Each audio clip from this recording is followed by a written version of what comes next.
स्वस्ति श्री गणेशाय नमः। स्वस्ति श्री गणेशाय नमः। स्वस्ति श्री गणेशाय नमः।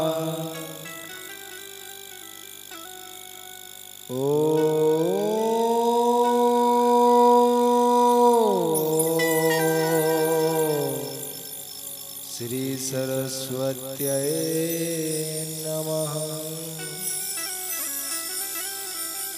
ओम श्री गुरुचरण कमलेभ्यो नमः। ओम श्री कृष्णाय नमः।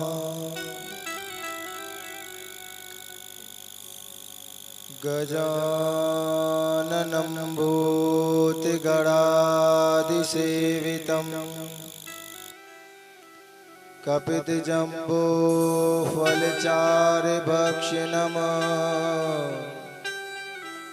उमासुतं शोकविनाशकारकं नमामि विघ्नेश्वरपादपङ्कजम्। गुरुर्ब्रह्मा गुरुर्विष्णु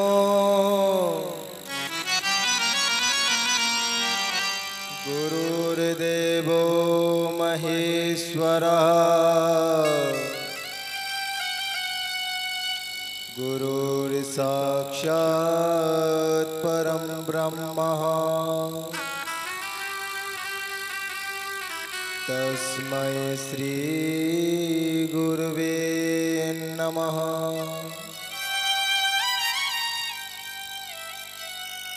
वसुदेवसुतं देवम् कंसचाणूरमर्दनम् देवकी परमानन्दम् कृष्णं वन्दे जगद्गुरुः।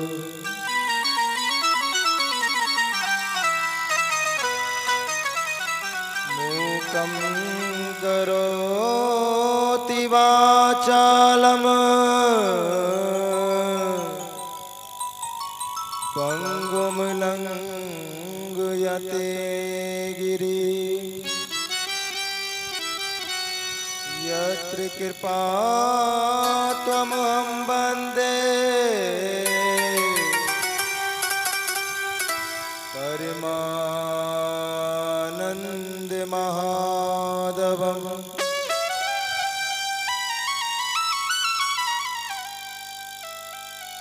नारायणं नमस्कृत्य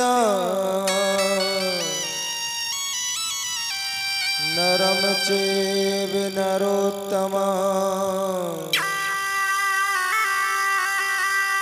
देवीं सरस्वतीं व्यासं ततो जयमुदीरयेतुः।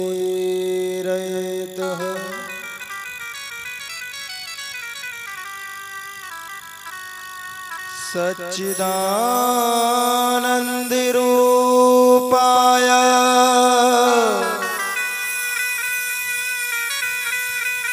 विश्वोत्पत्त्यादिहेतवे तापत्रय विनाशाय श्री कृष्णाय वयं नुमः।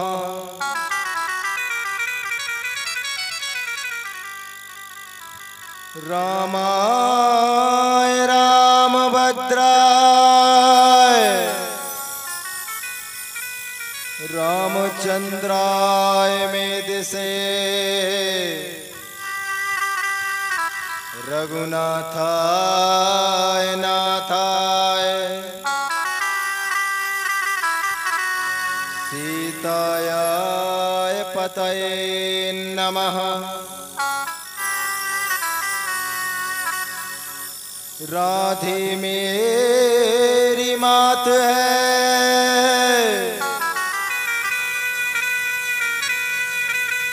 पिता मोर घनश्याम,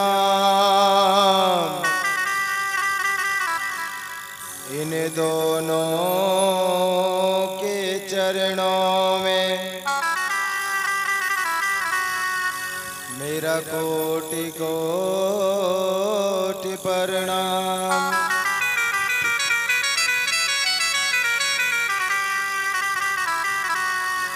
सब द्वारन को छोड़ के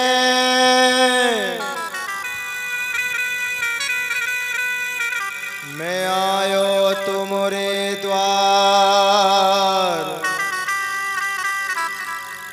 हे वृषभान की लाडली,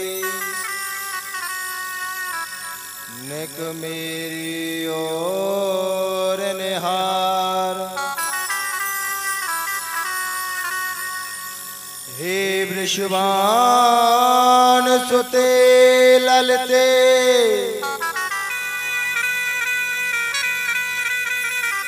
मैंने कीनो कहा अपराध तुम्हारो, काढ़ दियो ब्रजमंडल ते। अब और दोष रहो कह मारो।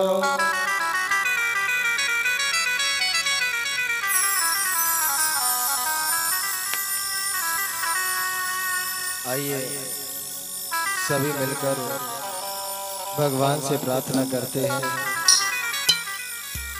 भगवान से वंदन करते हैं।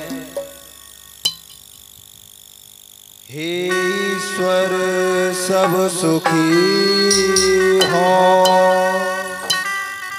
कोई न होवे दुखहारी। सब हो निरोग भगवन, धन्य धान्य के भंडारी। सब भद्र भाव देखे यहाँ, सदमार्ग के पथ कहाँ। दुखिया न कोई होवे,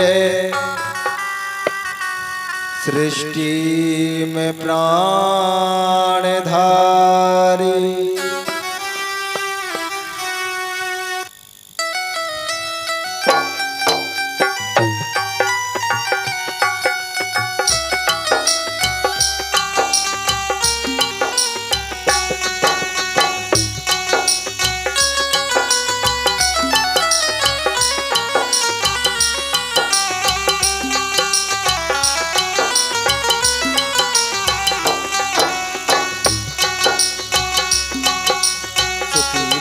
संसार सब दुखिया रहे न कोई, ये अभिलाषा हम सब की भगवन पूरी हो। कान्हा भगवन पूरी हो, कान्हा भगवन पूरी हो।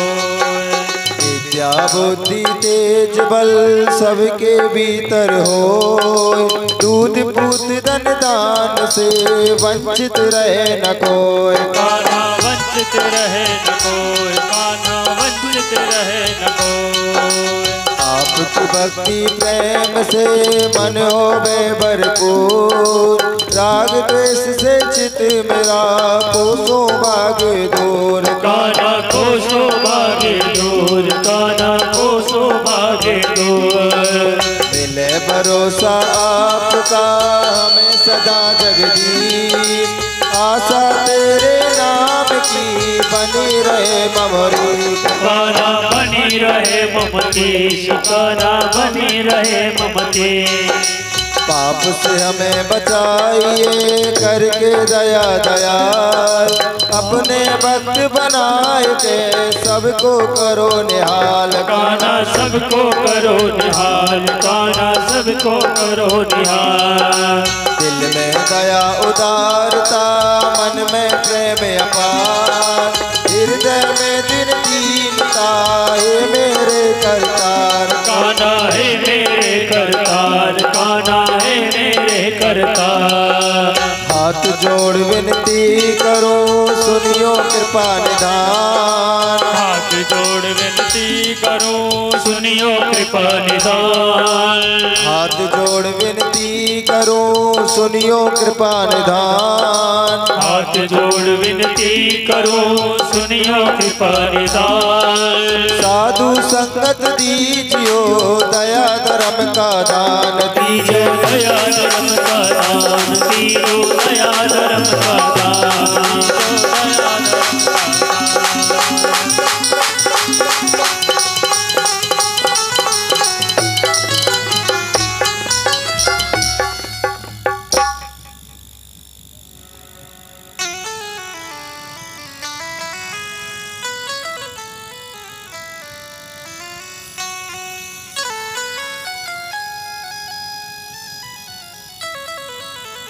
सर्वप्रथम हमारे आराध्य श्री बांके बिहारी सरकार आकर व्यासपीठ पर विराजमान होंगे। द्वितीय हमारे सदगुरुदेव आकर हमें अपना आशीर्वाद प्रदान करें। तृतीय हनुमान जी महाराज आकर वो भी आकर अपना स्थान पर विराजमान हो। स्थान देवता, नगरी देवता, ग्राम देवता एवं सभी आकर अपने आसन पर विराजमान हो। सभी भक्त जनों के पितृगण एवं उनके आराध्य आकर वो भी अपने स्थान पर यथावत विराजमान हो। परम मंगल में परात्पर अखिलेश्वर अकारण करुणा वरुणालय भक्त वांछित कल्पतरु श्री तरुणित विनिंदित पीतांबरधारी श्री बालकृष्ण लाल की वांग्मयी प्रतिमूर्ति श्रीमद् भागवत महापुराण। आज हम सब एकत्रित होकर एक ही समीभूत होकर सप्तम दिवस श्रीमद् भागवत कथा में प्रवेश करने जा रहे हैं। भाग्योदयेन बहु जन्म समर्जितेन, ना जाने कितने जन्मों के भाग्योदय होते हैं, तब जाकर श्रीमद् भागवत कथा श्रवण करने का एवं कराने का अवसर प्राप्त होता है। जीवन में अनेकों पुण्य करने होते हैं और मन में भावनाएं होती हैं भगवान के प्रति, तब जाकर हमें भगवान की कथा श्रवण करने को प्राप्त होती है। भगवान के दर्शन सरल है, मगर भगवान की कथा श्रवण करना बहुत कठिन है। आइए कथा से पूर्व एक छोटा सा भजन भगवान के लिए।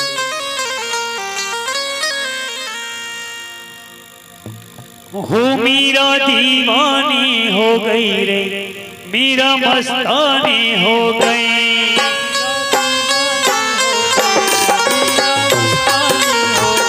हो मीरा दीवानी हो गई रे, मीरा मस्तानी हो गई। मीरा दीवानी हो गई रे, मीरा मस्तानी हो गई। शाम रंग में रंगी चुनरिया हो, शाम रंग में रंगी चुनरिया हो मीरा, हो मीरा।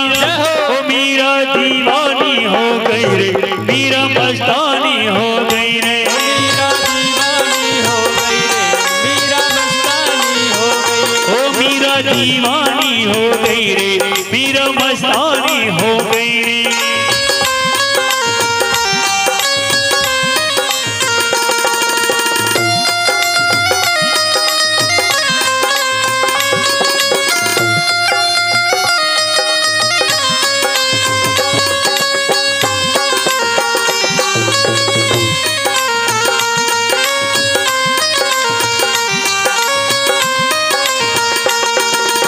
राणा की रजदानी छोड़ी लोग लाज सब छोड़ी,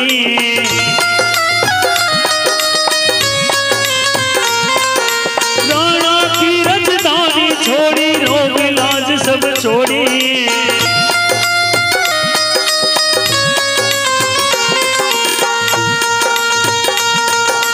रंग के शाम रंग की चूनर मीरा जी ने ओढ़ी, रंग के शाम रंग के चूनर मीरा जी ने ओढ़ी। लोग लाज की नहीं खबर हो, अरे लोग लाज की नहीं खबर ओ मीरा, ओ मीरा, ओ मीरा दीवानी हो गई रे, मीरा मस्तानी हो गई रे।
इस दुनिया से प्रीत तोड़ के श्यामल रंग चढ़ाया,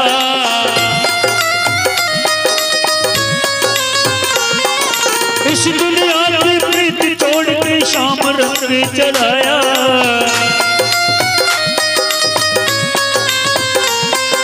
साथ सभी का छोड़ दिया और गिरधर गाया।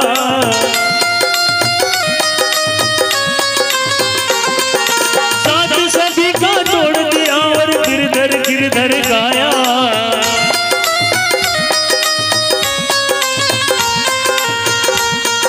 वो तो ऐसी भरी भंवरिया हो, अरे वो तो ऐसी भरी भंवरिया हो।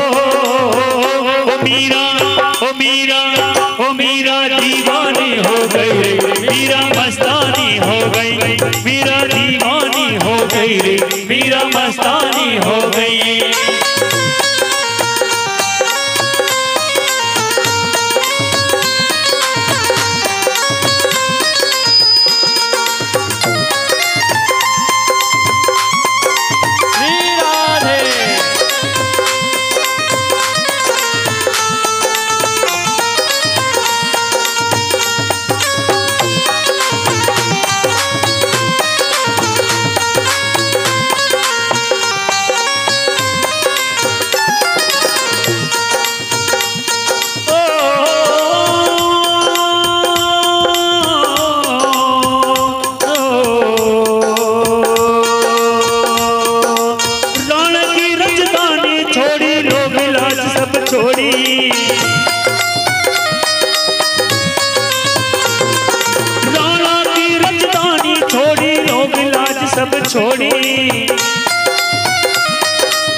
मीरा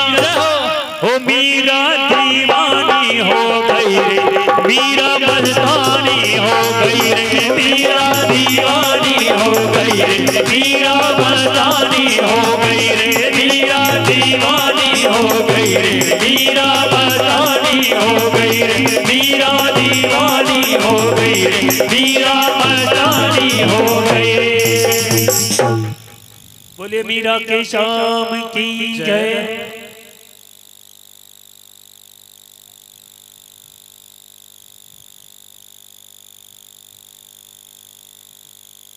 एक बार प्यार से सभी को बोलना होगा, राधे राधे। एक बार राधे राधे। आज आप सभी सप्तम दिवस श्रीमद् भागवत कथा में प्रवेश करने जा रहे हैं, क्योंकि जा पर कृपा राम की हुई ता पर कृपा करे सब कोई। आप पर भगवान श्री गोविंद की कृपा हुई है और आपको श्रीमद् भागवत कथा श्रवण करने का अवसर प्राप्त हुआ। कल मेरे भगवान का विवाह महोत्सव मनाया गया रुक्मिणी मैया के साथ।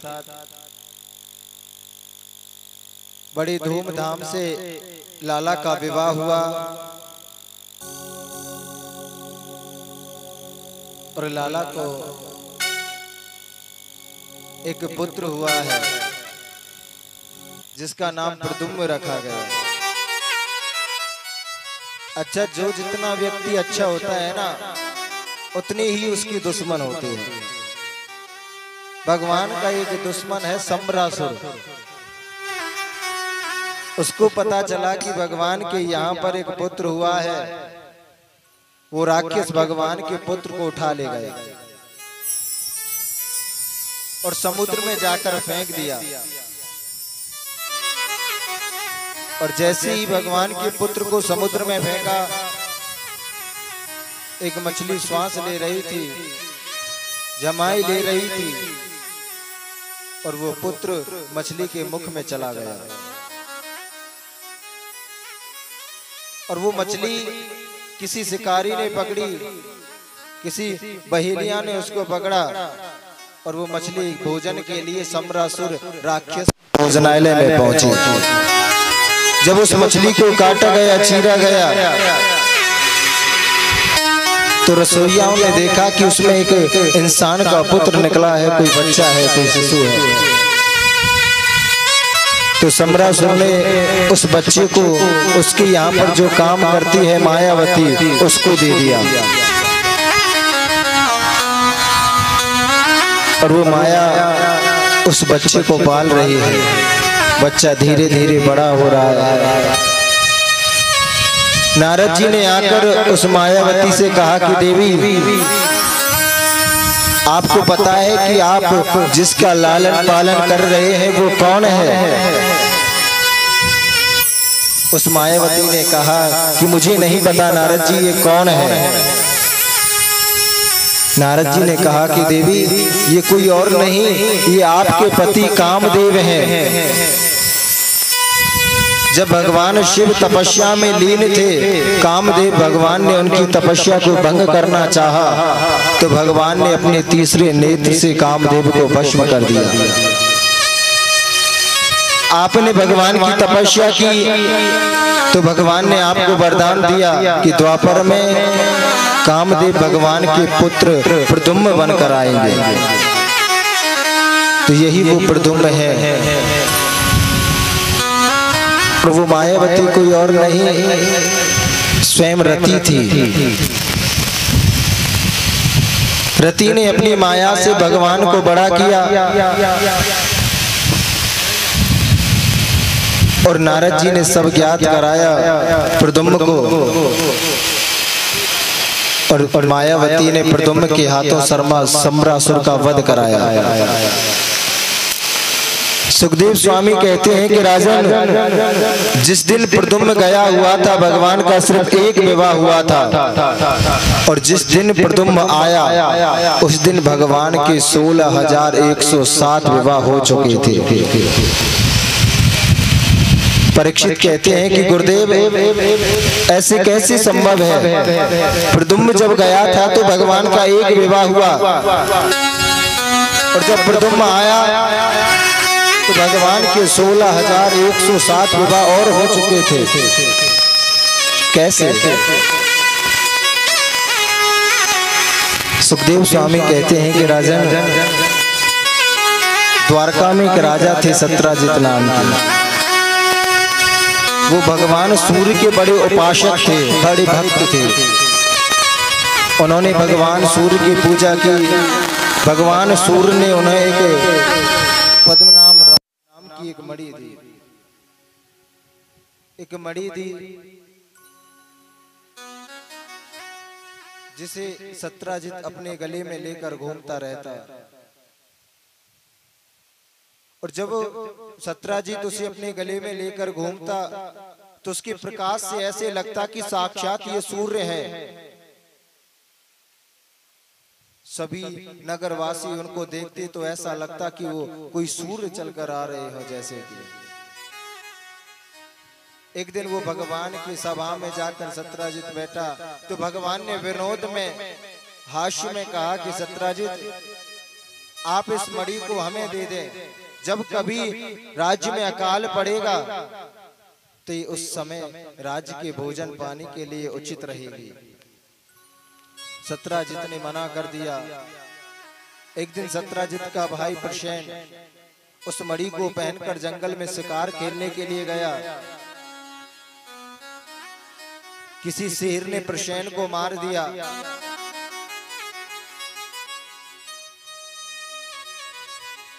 अब तो सत्राजित ने देखा कि मेरे भाई को किसी ने मार दिया है और वो मणि लेकर चला गया।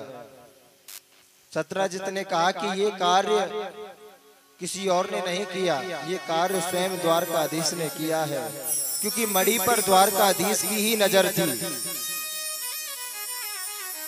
भगवान ने अपने गुरुदेव से कहा कि गुरुदेव, आप देखें कि ये मुझ पर झूठा आरोप क्यों लग रहा है। मैंने तो सत्राजित के भाई प्रसेन को स्वप्न में भी नहीं देखा, तो मैं उसका वध कैसे कर सकता हूँ। भगवान अपने कुछ सेना की टुकड़ी लेकर जंगल में गए उस कलंक को अपने सर से हटाने के लिए। भगवान ने जंगल में देखा कि एक जहां पर प्रसेन मरा पड़ा था वहां पर कुछ सिंहों के पैरों के निशान हैं। भगवान उस सिंहों के पैरों के निशान के पीछे पीछे चलते हैं कि देखा कि कुछ दूर सिंह मरा पड़ा है मगर मणि नहीं है। जहां पर सिंह मरा पड़ा है वहां पर रीछ के पांवों के निशान हैं। भगवान उस पैरों के निशान के साथ साथ पहुंचे और एक गुफा में देखा कि एक बालक, एक पुत्री कोई उस मणि से खेल रही थी। भगवान ने कहा कि देवी, ये मणि हमारी है, आप इस मणि को हमें दे दें।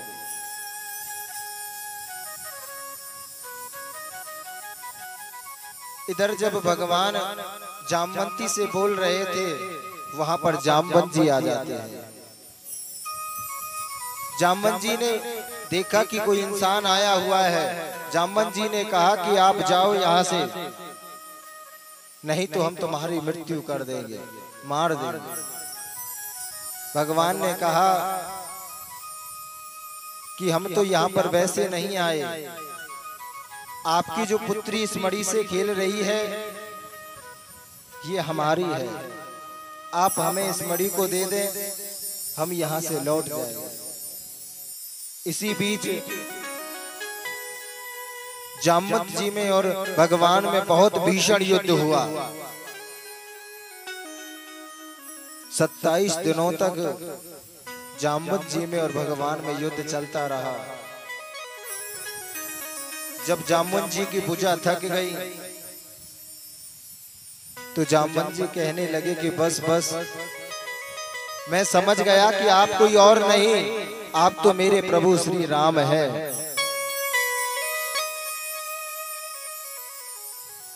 क्योंकि जामवंत जी ने भगवान से एक वरदान मांगा। जब भगवान रावण को मारकर अयोध्या पहुंचे तो भगवान राम ने सबको कुछ ना कुछ दिया। जामवंत से कहा कि जामवंत आप भी मांगे, आपको क्या चाहिए? जामवंत ने कहा कि प्रभु, रावण की सेना में अनेकों वीर योद्धा थे, मगर मेरी बराबरी का कोई भी योद्धा नहीं था। थोड़ा घना रावण था और उसे आपको मारना था। भगवान राम को रावण को मारना था, तो मैं रावण को मार नहीं सकता और मेरे भुजाओं की अभी गर्मी निकली नहीं है, मैं आपसे युद्ध करना चाहता हूं। भगवान राम ने कहा कि जामवंत, इसमें तो युग में मैं मर्यादा पुरुषोत्तम राम बनकर आया हूं, बात बात में मर्यादा है। एक भगवान भक्त से युद्ध नहीं कर सकता, इसलिए मैं आपकी इच्छा द्वापर में आकर पूरा करूंगा। वसुदेव का पुत्र बनकर जब आऊंगा तब आपकी ये इच्छा पूर्ण करूंगा। जामवंत जी समझ गए और भगवान से कहने लगे कि प्रभु, बस मेरी अब एक ही इच्छा है कि मैं बस आपका भजन करता रहूं।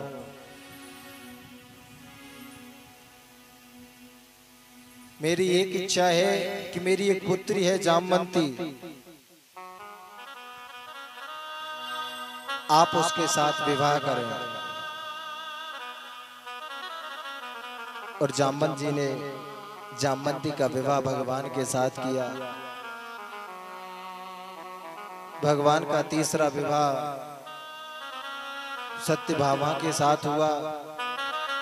सत्यजीत को गिलानी हुई कि मैंने भगवान पे आरोप लगाया, झूठा नाम लगाया।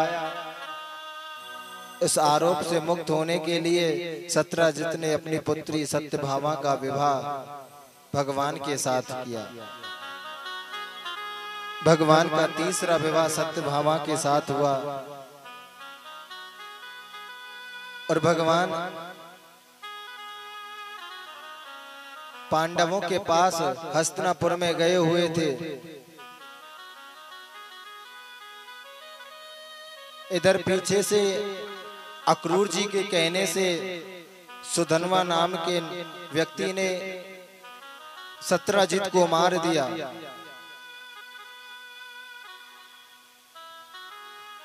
और वो मणि ले गया। भगवान के पास पत्र आया, संदेश आया। भगवान ने सुधनवा को ढूंढकर उसे मारा। इसी बीच भगवान का विवाह कालिंदी के साथ हुआ, यमुना महारानी के साथ। भगवान का चौथा विवाह होता है यमुना महारानी से। भगवान का पांचवा विवाह मित्र वृंदा के साथ होता है, जो विंद अरविंद की बहन थी। भगवान का छठा विवाह नग्न जिति जी के साथ होता है। भगवान का सातवां विवाह भद्रा के साथ में हुआ और भगवान का आठवां विवाह लक्ष्मणा के साथ होता है। इसी बीच भगवान के द्वारका में नारद जी आते हैं और भगवान से प्रार्थना करते हैं कि गोविंद,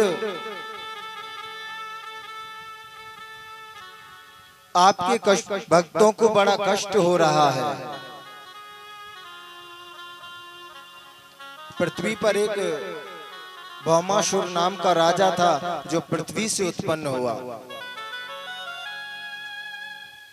उसे पता चला कि भगवान 16,108 विवाह करेंगे, तो मैं क्यों नहीं कर सकता। भौमासुर राजा ने अनेक प्रदेश की राजाओं की कन्याओं का हरण कर लिया और अपने कारावास में डाल दिया। कहा कि जब ये 16,108 हो जाएंगे तब इनसे मैं विवाह करूंगा। वो सभी कन्याएं भगवान के लिए भजन कर रही हैं, भगवान को पुकार रही हैं।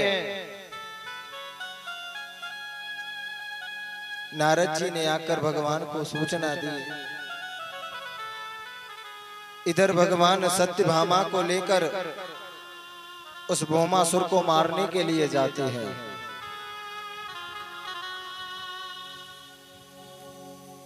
और भौमासुर कोई साधारण व्यक्ति नहीं है, पृथ्वी से उत्पन्न हुआ है। और पृथ्वी माँ ने कहा है भगवान से कि प्रभु मेरे पुत्र को कोई मार नहीं सके। भगवान ने भी पृथ्वी को वरदान दिया कि देवी जब तक आप नहीं कहेंगी आपके पुत्र को कोई मार नहीं सकता। और पृथ्वी माता ही इस रूप में सत्यभामा बनकर आई है।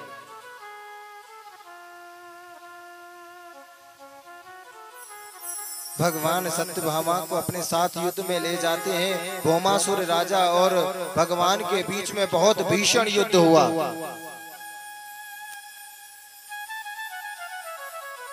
दोनों के बीच में जब युद्ध होने लगा, भौमासुर ने भगवान के ऊपर अनेक बाण छोड़े। भगवान थोड़े घायल होने लगे।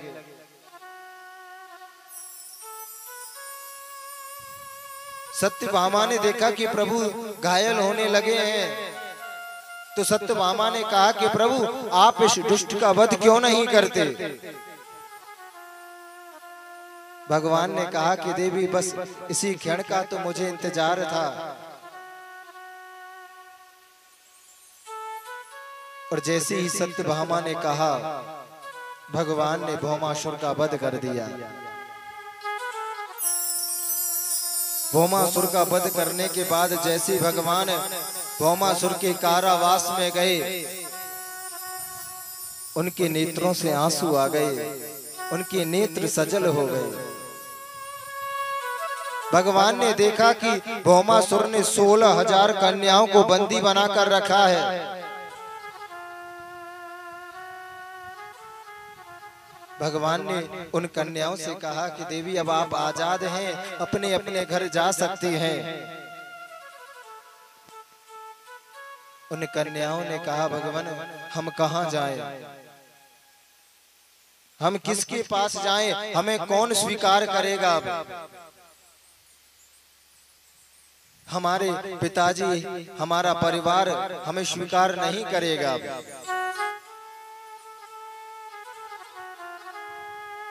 जो स्त्री इतने वर्षों तक किसी राजा के कारावास में रही हो, उसे कौन स्वीकार करेगा। हम कहां जाएं? हमारे पास तो बस अब 2 ही रास्ते हैं, या तो हम कुएं में गिरकर अपनी जान दे दें, इस जीवन को खत्म कर दें, या फिर गंदे रास्ते पर चले जाएं। भगवान ने कहा नहीं। भगवान ने कहा कि देवी अगर आपको बुरा नहीं लगे, आपको उचित लगे, तो आप हमारे साथ विवाह कर सकते हैं।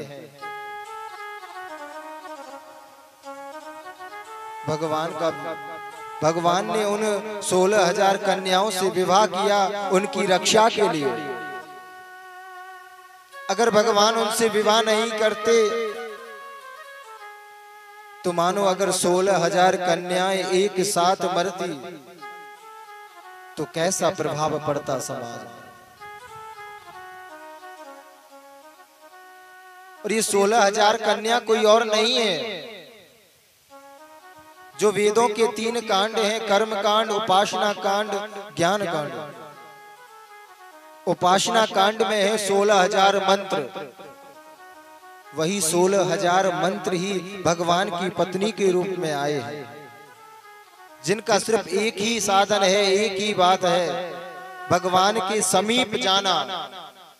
उपसमीपी आसनः, जो भगवान के समीप जा सके उसे कहते हैं उपासना।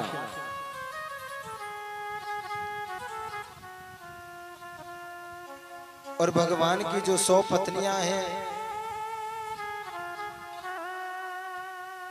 भगवान की जो 16,000 पत्नियां हैं वो तो हैं उपासना कांड के मंत्र, और जो 16,100 हैं वो हैं हमारे 100 उपनिषद। जो हमारे 100 उपनिषद हैं वही भगवान की 100 पत्नियां हैं। और जो भगवान की 8 मुख्य पटरानियां हैं, 8 मुख्य रानियां हैं, वो कोई और नहीं हमारी 8 प्रकार की प्रकृति है। हमारी 8 प्रकार की प्रकृति जो है, भगवान में और इंसान में कितना अंतर है। जो प्रकृति के वश में होता है वो इंसान होता है, और जिसके वश में प्रकृति होती है वही भगवान होता है। हमारे 8 प्रकार की प्रकृति है, भूमि, अग्नि, वायु, जल, आकाश, मन, बुद्धि, अहंकार।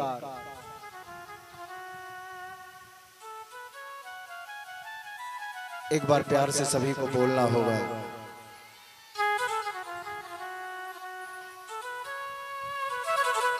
एक बार और। भगवान के पुत्र हैं प्रद्युम्न। भगवान के पुत्रों का विवाह हुआ, और प्रद्युम्न के पुत्र हैं अनिरुद्ध। अनिरुद्ध के भी 2 विवाह हुए हैं।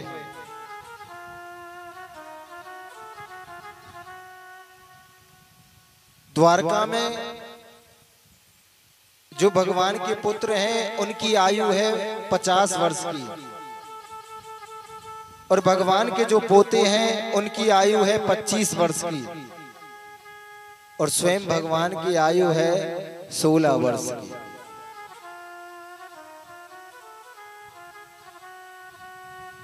इस चीज को देखकर हर कोई भगवान को समझ नहीं पाता है कि भगवान कौन है, भगवान कैसे हैं। भगवान जब तक इस पृथ्वी पर रहे तब तक युवा 16 वर्ष की अवस्था तक ही रहे। भगवान 124 वर्ष तक इस पृथ्वी पर रह कर गए, मगर उनको देखकर ऐसे नहीं लगता कि उनकी आयु इतनी हो चुकी है। उनको देखकर लगता कि बस इनकी आयु तो अभी 16 वर्ष की ही है।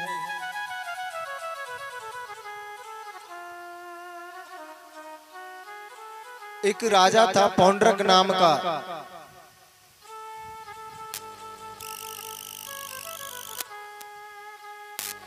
उसने देखा कि भगवान के पास सुदर्शन चक्र है, 4 हाथ हैं।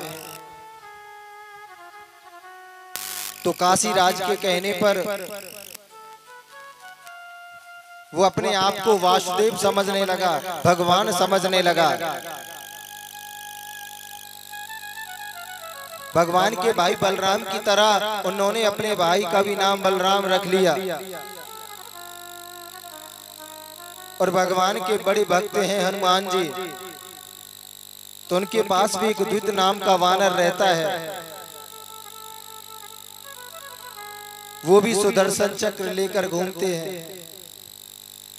भगवान की तरह 4 हाथ लगे हुए हैं और अपने आप को वासुदेव कहते हैं। अपनी प्रजा में किसी को भगवान का भजन नहीं करने देते। जो भी उनकी प्रजा में भगवान का भजन करते तो उन्हें दंडित करते।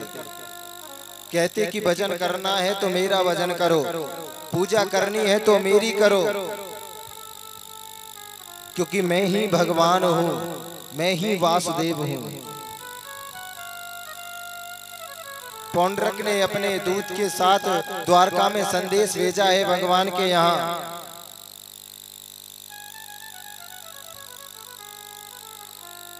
भगवान से कहते हैं कि हे ग्वाले, तुमने गाय चराई है, तुम क्या भगवान हो सकते हो? मैं हूं भगवान, मुझे भगवान मानो। भगवान द्वारकाधीश ने पौंड्रक को समझाया, कई बार उसे दंडित भी किया, मगर उसकी पत्नी भगवान की बहुत बड़ी भक्त थी, तो भगवान ने इसलिए उसको छोड़ दिया।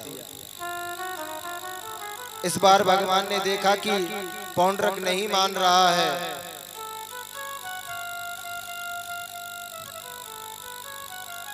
तो भगवान और पौंड्रक के बीच में युद्ध हुआ। दोनों का सुदर्शन चक्र टकराया। इधर भगवान ने पौंड्रक का उद्धार किया, काशी राज का उद्धार किया,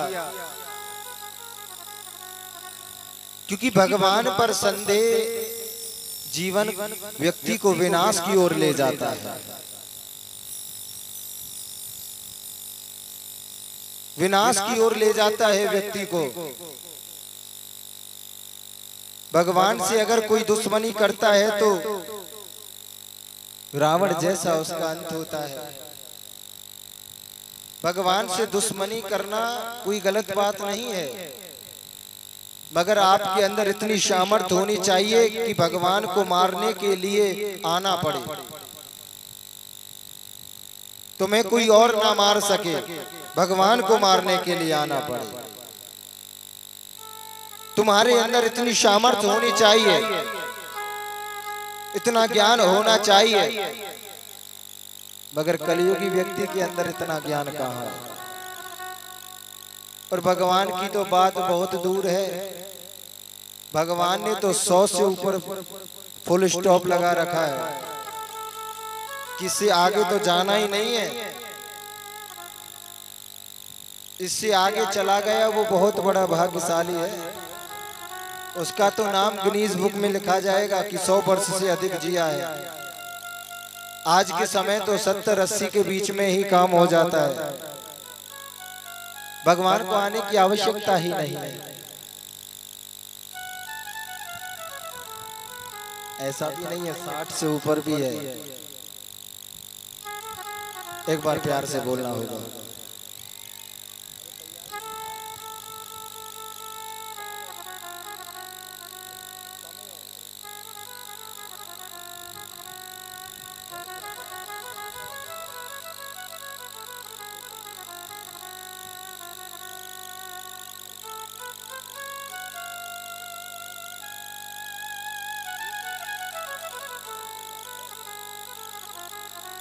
एक बार प्यार से बोलना होगा।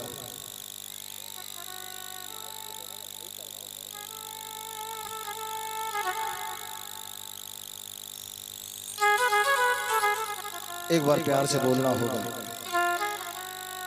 एक बार भगवान नारद भगवान के यहाँ जाते हैं, द्वारकाधीश के यहाँ। नारद जी की इच्छा हुई कि भगवान 16,108 पत्नियों के साथ कैसे रहते होंगे, जरा देखना चाहिए। क्योंकि आज के समय तो एक पत्नी के साथ भी रहना मुश्किल हो जाता है ना। ये तो समाज है।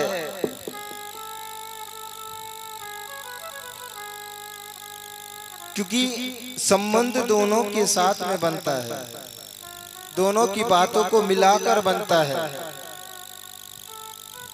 किसी प्रश्न की पूर्ति कब होगी? जब उसका आंसर होगा। अब ऐसे ही पति की पूर्ति तब होगी जब पत्नी होगी, गृहिणी होगी। बिना पत्नी के तो घर भी घर नहीं है। नारद जी की इच्छा हुई कि भगवान की लीलाओं के दर्शन करना चाहिए, देखना चाहिए कि भगवान द्वारका में कैसे रहते हैं। हमारे गुरुजी कहते हैं कि एक व्यक्ति की दो पत्नियां थी और दोनों पत्नियां आपस में गुस्सा करती हैं। एक कहती है कि पति मेरे साथ रहेंगे, एक कहती है पति मेरे साथ रहेंगे। एक पति के एक हाथ को खींचती है, दूसरी एक हाथ को खींचती है। अब पति के लिए मुश्किल। अब उनके घर में कोई चोर आ गया। अब चोर तो चोरी करने के लिए आया था, मगर चोर ने देखा उस पति की हालत को तो उसको हंसी आ गई। अब जैसे ही चोर को हंसी आई तो घर वालों को पता चल गया।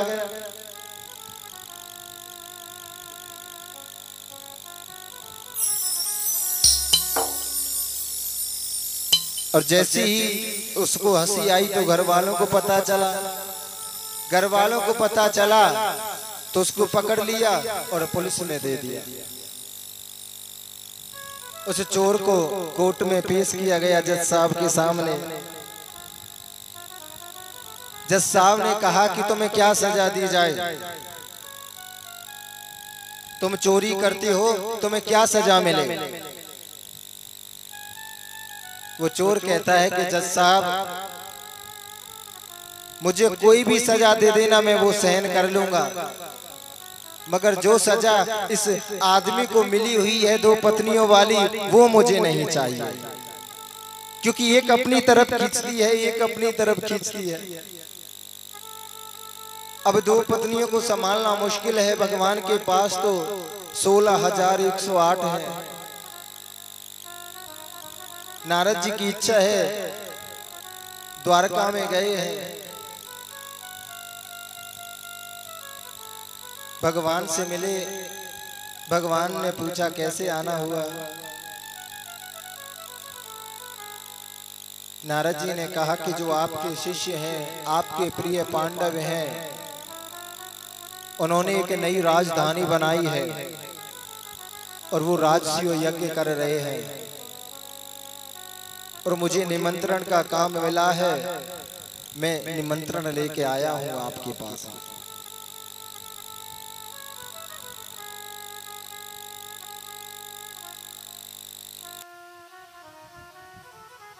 भगवान इंद्रप्रस्थ जाते हैं।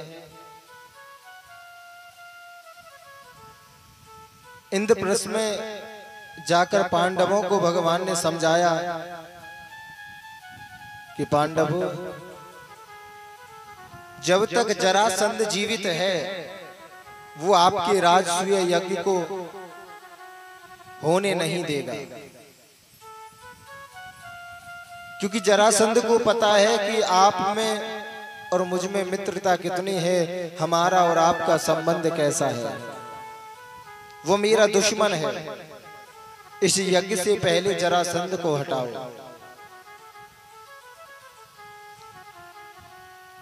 भगवान अर्जुन और भीम को लेकर संत का भेष बनाकर जरासंध के द्वार पर जाते हैं और जरासंध संत और ब्राह्मणों को बहुत मानता है, बहुत पूजता है। कोई भी निर्धन ब्राह्मण जरासंध के राज में जाए उसे धन वैभव देता है। कोई राज्य मांगे तो उसे राज देता है। क्योंकि जब भगवान 17 बार भगवान को जरासंध परास्त नहीं कर पाया तो 18वीं बार जरासंध 11,000 ब्राह्मणों को जप पर बैठा कर गया। उस जप के प्रभाव से भगवान को हारना पड़ा। भक्तों को बचाने के लिए भगवान को हारना पड़ा। और जब भगवान हार गए, जरासंध की विजय हुई, तो संत और ब्राह्मणों के प्रति उसकी आसक्ति और बढ़ गई।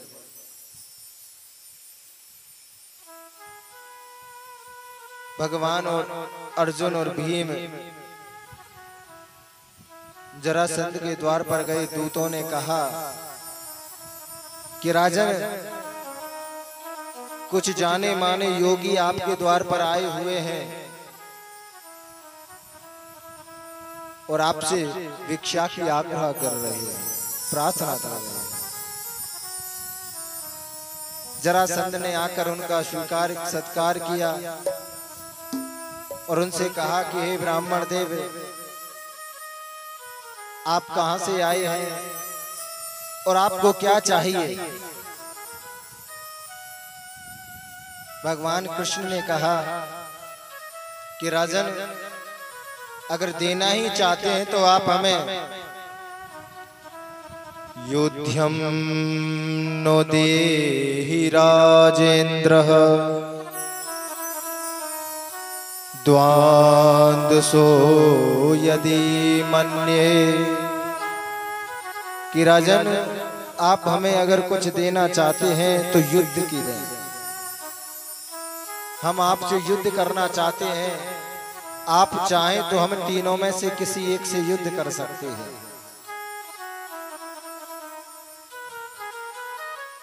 जरासंध ने कहा कि आप ब्राह्मण तो है नहीं, संत तो है नहीं, क्योंकि ब्राह्मण युद्ध की भिक्षा नहीं मांग सकता। संत युद्ध का आग्रह नहीं करेंगे। आप हमें अपना परिचय दें। भगवान ने कहा कि राजन, आप हमें तो शायद जानते ही होंगे। जैसे ही भगवान ने कहा, जरासंध समझ गया, क्योंकि भगवान की हंसी को कौन भूल सकता है। कहा कि मैं द्वारकाधीश, आपका पुराना शत्रु,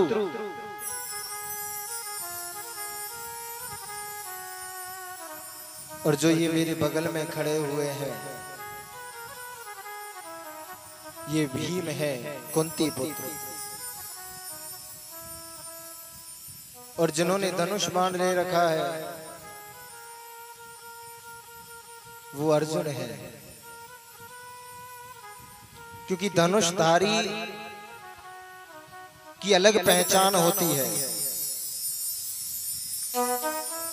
उसके पास धनुष बाण हो या नहीं हो, मगर छवि वही रहती है। जैसे भगवान के पास हर समय मुरली रहती है,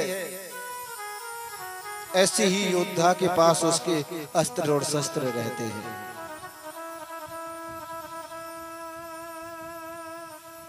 जरासंध ने कहा कि 17 बार मुझे इसने परास्त किया है। जैसे तैसे ब्राह्मणों को बैठाकर मैंने इसको परास्त किया। अगर मैंने अब इससे युद्ध किया तो मुझे फिर परास्त होना पड़ेगा। तो जरासंध ने कहा कि मैं रणछोड़ से तो युद्ध करूंगा नहीं, और ये जो दुबले पतले से आपके साथ में खड़े हुए हैं, ये मेरे बराबरी के नहीं हैं। मगर हाँ, ये जो आपके साइड में खड़े हुए हैं, मैं इनसे युद्ध कर सकता हूं। अयं तो वयसा तुल्यो नाति सत्यो न मे सवम अर्जुनो न भवेत योद्धा भीमस्य तुल्बलो ममः।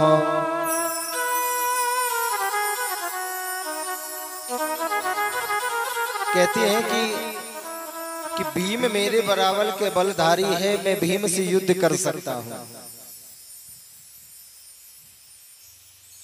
भीम के साथ जरासंध का युद्ध हुआ। 27 दिन तक भीम और जरासंध का युद्ध चला।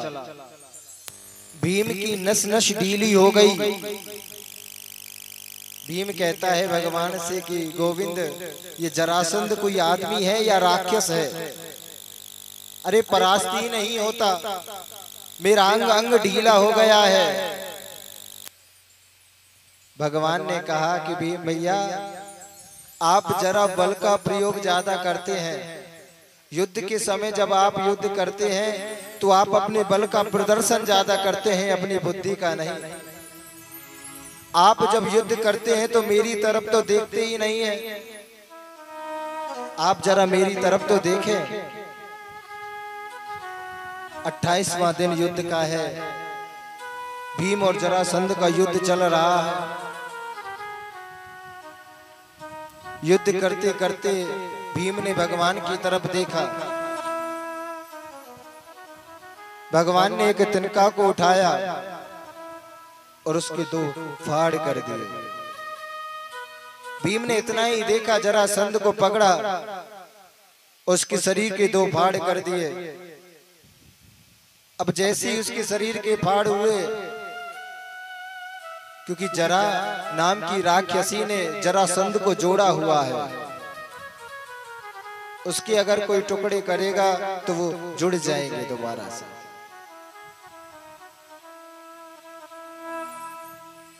भीम ने फिर देखा भगवान की तरफ।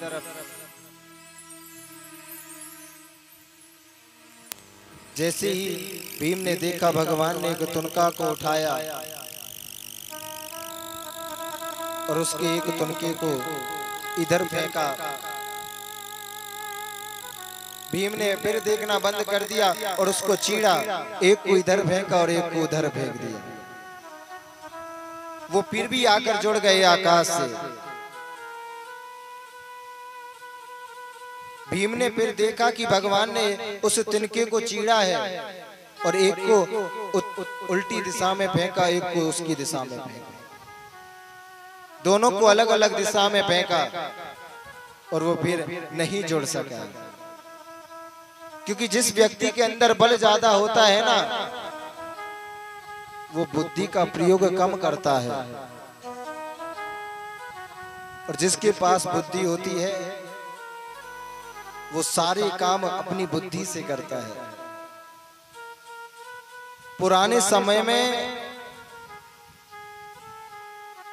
इंसान ही बड़ी बड़ी शिलाओं को पलट देता था,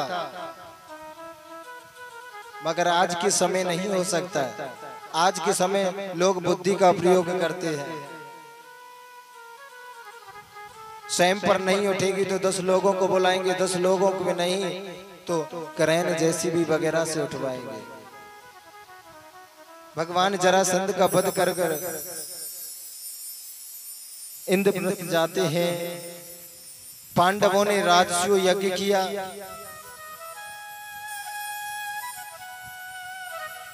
उस राजसूय यज्ञ में भगवान ने शिशुपाल का वध किया।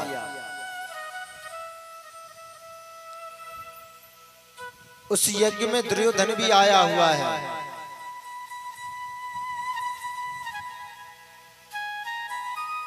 इंद्रप्रस्थ में मायावी ने अपनी माया से कुछ ऐसा माया की कि जहां पर स्थल है वहां पर जल दिखाई देता है, और जहां पर जल है वहां पर स्थल दिखाई देता है। जहां दीवार है वहां सांप दिखाई देता है, और जहां दीवार नहीं है वहां दीवार होती।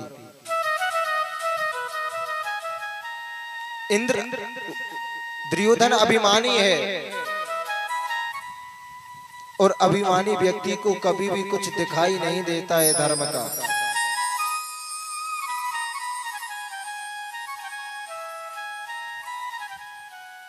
जिसके अंदर अभिमान ज्यादा होगा वो किसी और व्यक्ति की बात को ज्यादा महत्व नहीं देगा।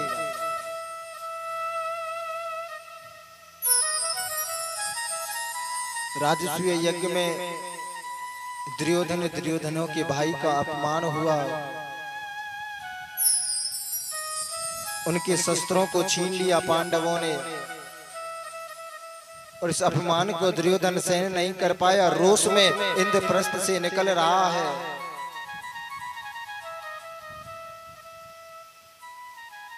और वहीं पर आगे चलकर एक तालाब था, उसमें जाकर दुर्योधन गिर गया। द्रौपदी ने कह दिया कि अंधे का पुत्र तो अंधा ही होता है, और दुर्योधन इस बात से चिढ़ गया। अब दुर्योधन अपना बदला लेना चाहता है,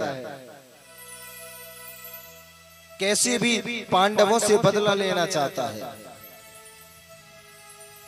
दुर्योधन युद्ध करे ये हो नहीं सकता,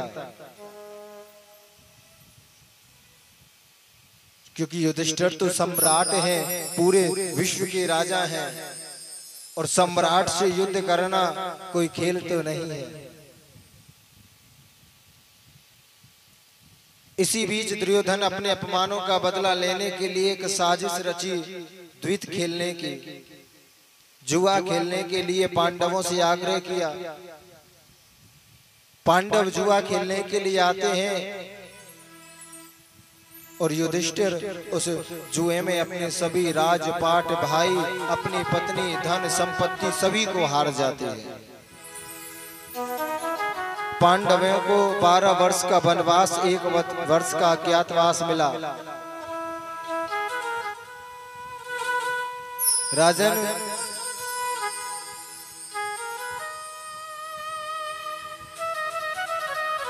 पांडवों ने 12 वर्ष वनवास में बिताए और 1 वर्ष अज्ञातवास में बिताया। जब 12 वर्ष और 1 वर्ष अज्ञातवास का पूर्ण हो गया, पांडव अपना राज्य मांगने के लिए वापस आए और दुर्योधन ने मना कर दिया। भगवान श्री कृष्ण शांति दूत बनकर आए हैं।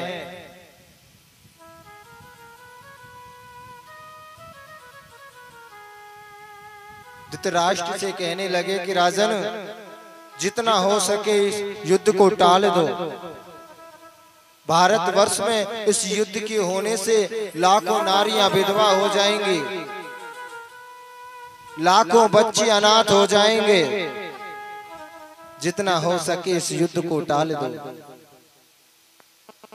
इस युद्ध को टालने के लिए आप पांडवों को सिर्फ 5 काम दें और उन्हें स्वतंत्र राजा घोषित कर दें। युधिष्ठिर, दुर्योधन ने कहा कि आप 5 गांवों की बात करते हो, मैं पांडवों को एक सुई की नोक के बराबर भी जमीन नहीं दूंगा। भगवान ने दुर्योधन को समझाया कि दुर्योधन क्यों अपनी मृत्यु को आमंत्रित कर रहा है। पांडव साक्षात धर्म है और धर्म की ही विजय होती है। दुर्योधन ने सिपाहियों को आदेश दिया कि इसको भी बंदी बना लें। भगवान को बंदी बनाने चला था। भगवान ने अपने विराट रूप के दर्शन कराए वहां पर।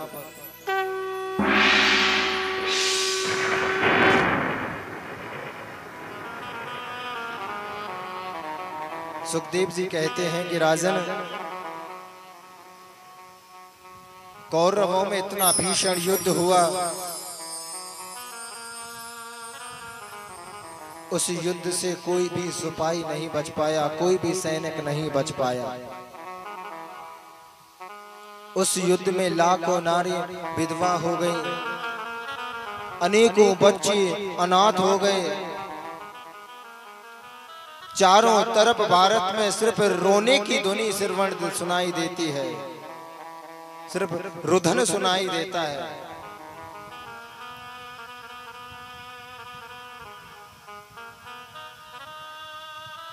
सुखदेव स्वामी कहते हैं कि राजन, युद्ध का अंतिम समय चल रहा है। आपकी बाबाओं ने कौरवों की विशाल सेना को पार किया। भगवान की कृपा से एक से एक महारथी को मारा। आज दुर्योधन का वध करने के लिए पांडव पहुंचे हैं। आपके भीम दादा ने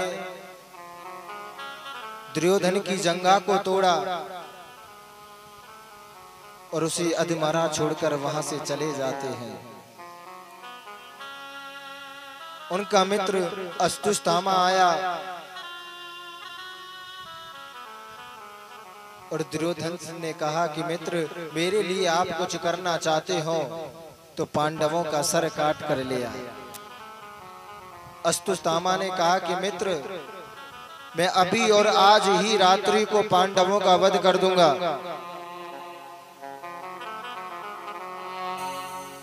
पांडव अपने शिविर में बैठे हुए हैं और भगवान श्री कृष्ण को आज निद्रा नहीं आ रही है, नींद नहीं आ रही है।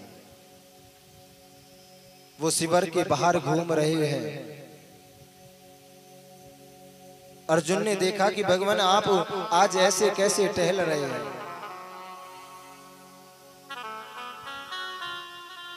भगवान ने कहा कि अर्जुन, बस मेरे मन की इच्छा है कि हम सभी कहीं घूमने के लिए चलें। कृष्ण भगवान के साथ पांडव चले जाते हैं। पीछे से अस्तुस्थामा आया और तलवार से पांडवों के 5 पुत्रों का सर काट कर ले जाता है।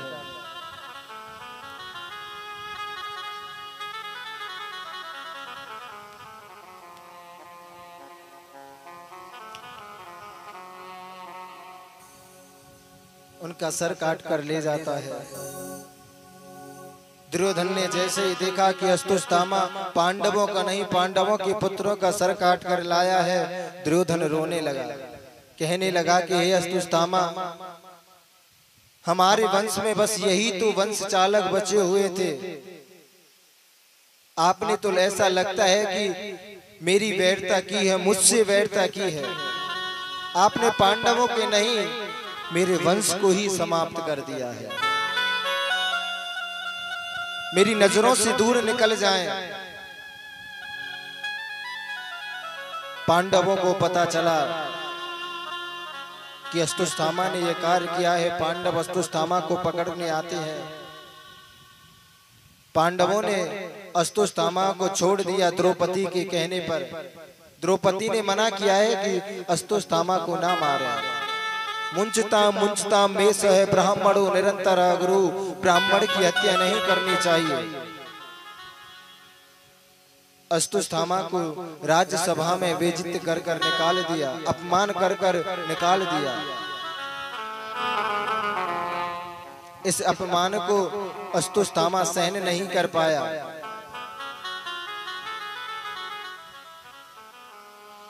और पांडवों के ऊपर ब्रह्मास्त्र का प्रहार किया। ब्रह्मास्त्र को आते देख भगवान ने कहा कि अर्जुन, आप भी अपना ब्रह्मास्त्र छोड़ें, क्योंकि कभी कभी जब कांटा लग जाता है तो उस कांटे को निकालने के लिए दूसरे कांटे की आवश्यकता पड़ती है। अर्जुन ने अपना ब्रह्मास्त्र छोड़ा। बीच में भगवान व्यास जी पहुंचते हैं। उन्होंने दोनों ब्रह्मास्त्रों को रोक लिया। दोनों को समझाया कि पुत्र, अगर ब्रह्मास्त्र आपस में टकरा जाएंगे तो सृष्टि का विनाश हो जाएगा। आप सृष्टि का विनाश ना करें, अपने ब्रह्मास्त्रों को वापस ले लें। अर्जुन ने अपना ब्रह्मास्त्र वापस लिया और अस्तुस्थामा ने कहा कि भगवान, मुझ पर ब्रह्मास्त्र को वापस तो लेना नहीं आता, मैं इसकी दिशा को मोड़ सकता हूं। सुखदेव स्वामी कहते हैं कि राजन अस्तुस्थामा ने आपकी मां के गर्भ के लिए इस ब्रह्मास्त्र को छोड़ दिया। भगवान ने आकर आपकी रक्षा की, आपका जन्म हुआ और आपके बाबा अर्जुन भगवान को छोड़ने के लिए गए हुए थे। वहां पर यदुवंशियों का विनाश हो गया। भगवान इस पृथ्वी को छोड़कर चले गए। अर्जुन ने आकर ये लीला युधिष्ठिर भैया को बताई। कुंती माँ का देहांत हुआ। रोते रोते सभी पांडवों ने अपनी माँ का दाह संस्कार किया और परीक्षित आपको राजा बनाकर पांडव स्वर्गारोहण कर गए। आपने इस पृथ्वी पर राज किया। एक दिन आप भूख प्यास से बेचैन एक ऋषि के आश्रम में जाते हैं और ऋषि से भोजन का आग्रह करते हैं।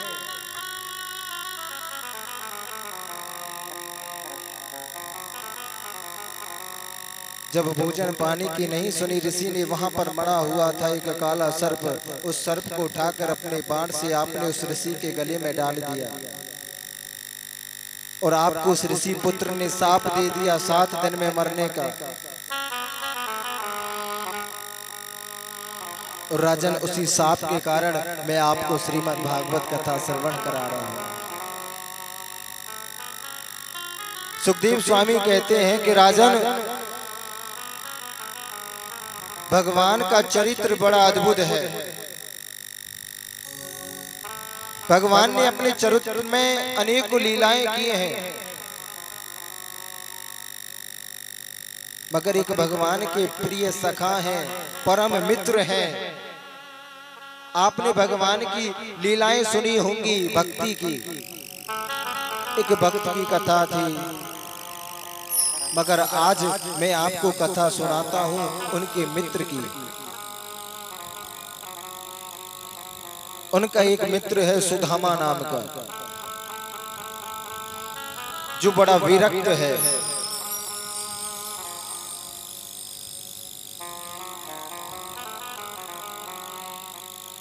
कृष्णस्यासीद् सखा कश्चिदः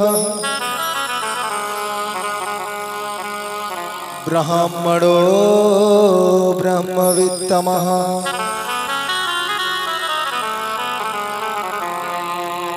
विरक्त इंद्रियार्थेषु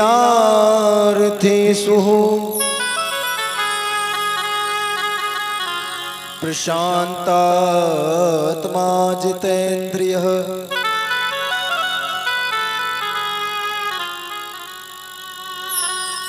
कृष्ण आसीत् सखा कश्चिद ब्राह्मणो ब्रह्मवित्तमा, जो ब्रह्म को जानने वाला है,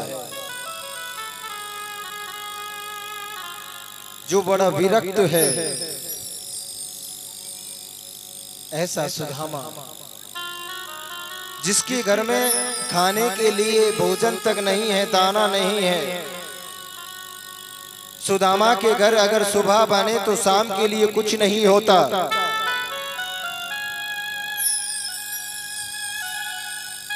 ऐसा है सुदामा।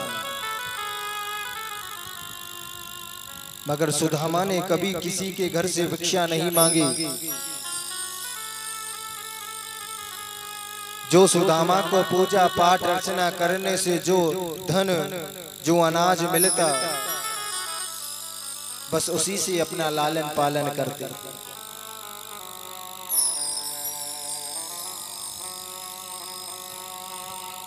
सुदामा रोजाना भगवान का भजन करते हैं, भगवान का ध्यान करते हैं।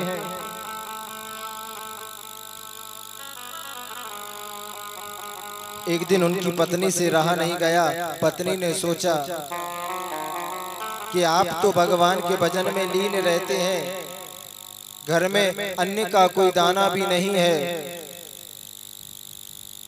मैं बच्चों को क्या खिलाऊं, क्या पिलाऊं।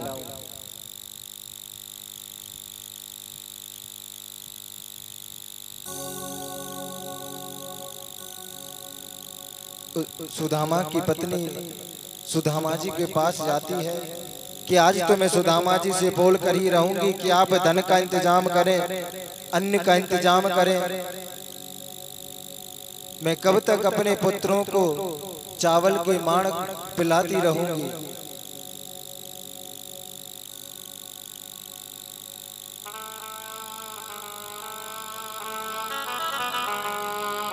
सुदामा की पत्नी का नाम है सुशीला।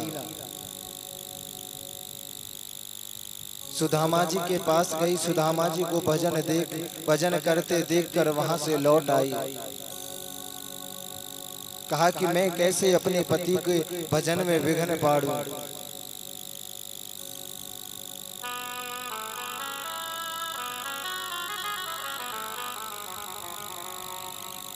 सुशीला कहती है कि आज तो मैं अपने पति से कहकर रहूंगी कि आप कुछ भोजन अन्न का इंतजाम करें, मगर भजन करते देखकर वहां से लौट आती है। एक दिन सुशीला के द्वार पर कुछ संत आए। संतों ने कहा कि पुत्री, भोजन पाने की याचना करते हैं कि आप भोजन कराएं, जल ग्रहण कराएं।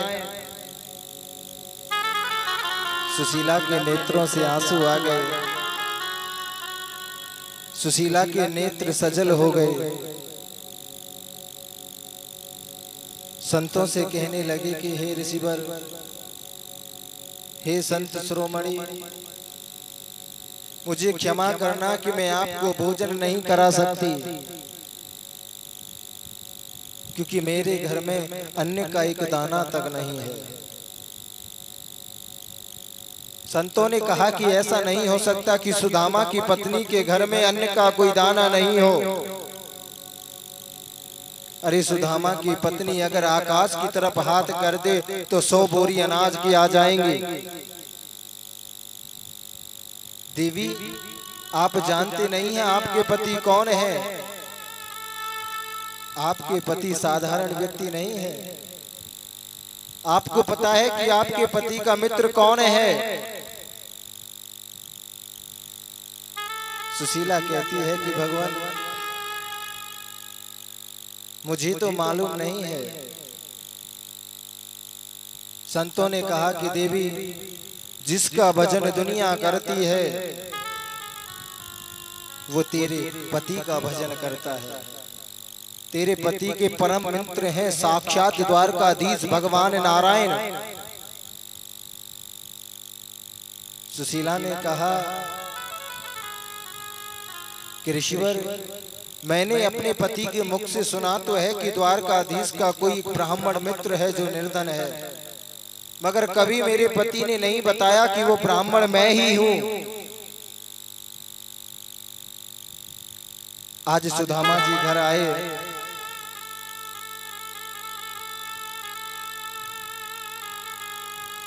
और जैसे ही सुदामा जी घर पर आई सुशीला ने कहा कि भगवान आपने मुझे कभी नहीं बताया कि द्वारकाधीश आपके मित्र हैं। आप द्वारकाधीश के पास जाइए, वो आपसे प्रसन्न होकर कुछ धन देंगे, कुछ अन्य देंगे, जिससे हमारा लालन पालन होता रहे। सुदामा ने कहा कि देवी मैं कभी धन की इच्छा से अन्य की इच्छा से द्वारकाधीश से मिलने के लिए नहीं जाऊंगा।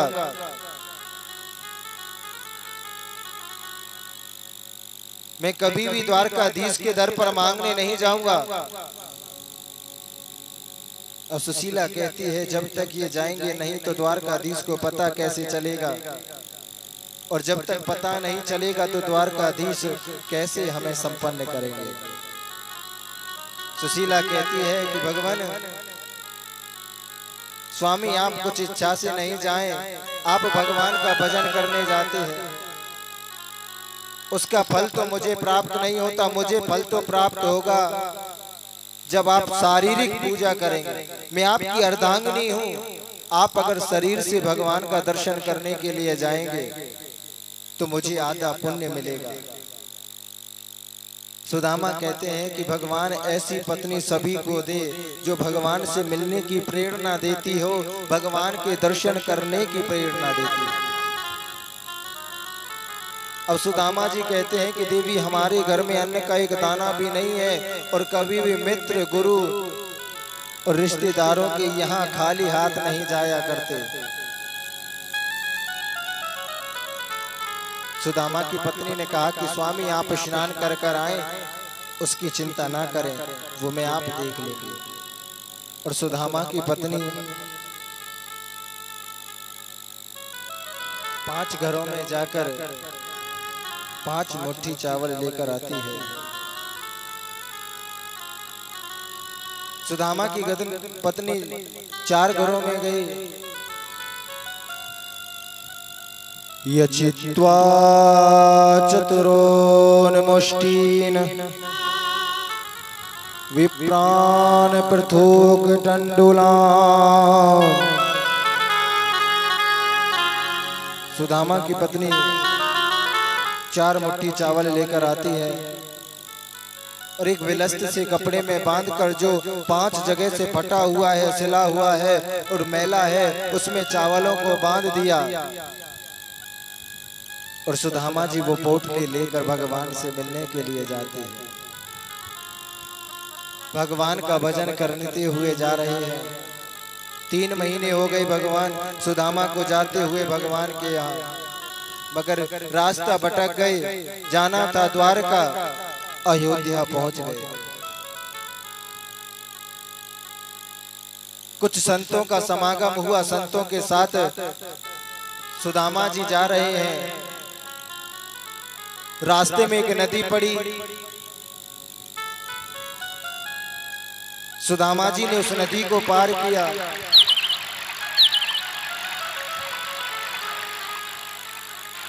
जब सुदामा जी उस नदी के पास पहुंचे,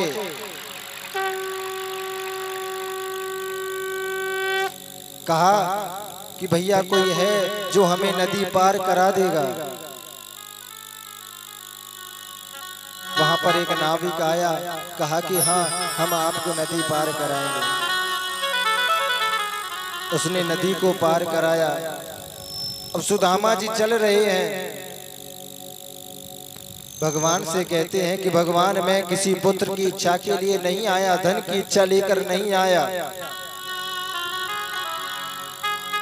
मुझे अब भूख भी लगने लगी है, मगर आपके दर्शन नहीं हो पा रहे, आपके द्वारका में नहीं पहुंच पा रहा। मुझे किसी धन वैभव की इच्छा नहीं है,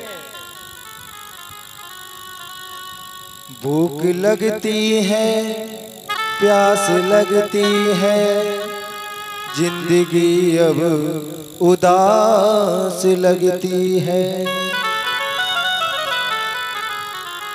कैसे आऊं मैं द्वारका तेरी, जिंदगी अब उदास लगती है। कि हे भगवान, मैं कैसे आऊं तेरी द्वारका में, मुझे अब भूख भी लगने लगी है, प्यास भी लगने लगी है।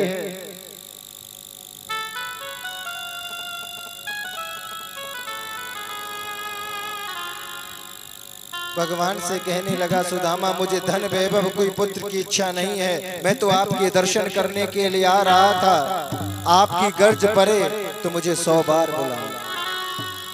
सुदामा जी उस बालू के रेता पर हाथ की तकिया लगाकर सो जाते हैं, तकिया लगाकर सो जाते हैं। और जब उनकी निद्रा खुली तो चारों तरफ जय श्री कृष्ण, जय श्री कृष्ण, जय श्री कृष्ण की ध्वनि सुनाई दे रही है। बड़े बड़े महल दिखाई दे रहे हैं। महलों को देखकर सुदामा ने कहा कि मैं सोया तो नदी के किनारे था, मगर इन महलों में कैसे? सुदामा ने एक व्यक्ति को रोककर पूछा कि भैया ये कौन सी नगरी है? उस व्यक्ति ने कहा कि ये द्वारकापुरी है। कहा कि वही द्वारकापुरी जो मेरे परम मित्र श्री कृष्ण की है। कहा कि हाँ, इस द्वारका के राजा श्री कृष्ण चंद्र ही है।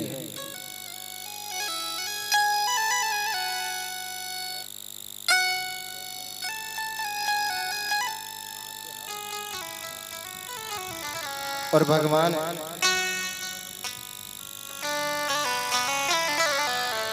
आज भगवान के द्वार पर भगवान से मिलने के लिए उनके सखा परम मित्र जा रहे हैं।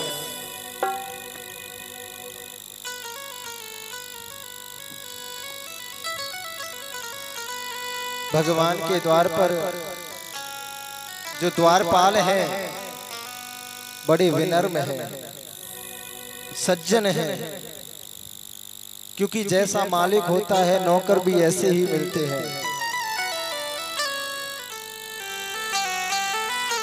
भगवान के द्वार पर कभी ब्राह्मण और संतों को आने के लिए कोई पाबंदी नहीं है।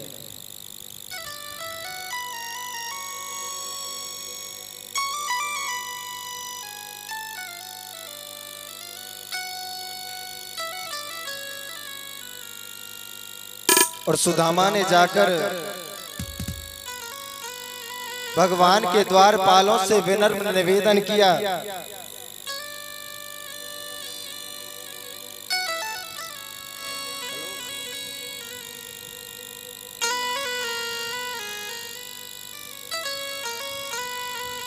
भगवान के द्वार पर जाकर कुर्सी हटा दो रास्ते से। और हिमांशु जी उधर थोड़ा ध्यान दें, पीछे की तरफ की।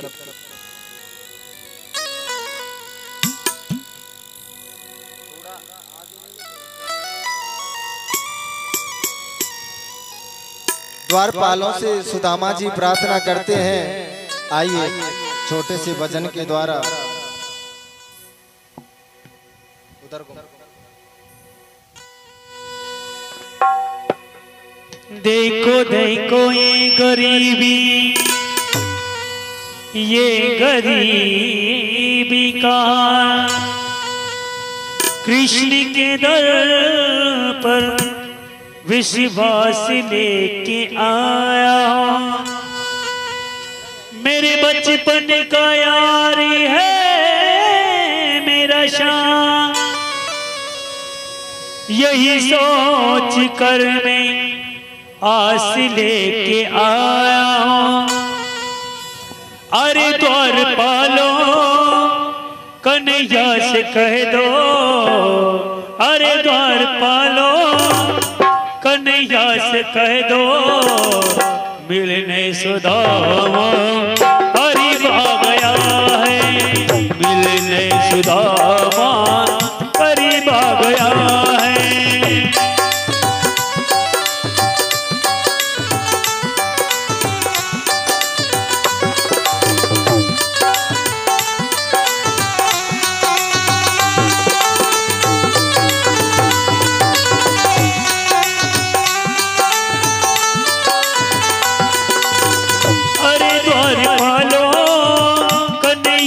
कह दो, अरे द्वार पालो कन्हैया से कह दो, मिलने सुदामा करीब आ गया है, मिलने सुदामा करीब आ गया है।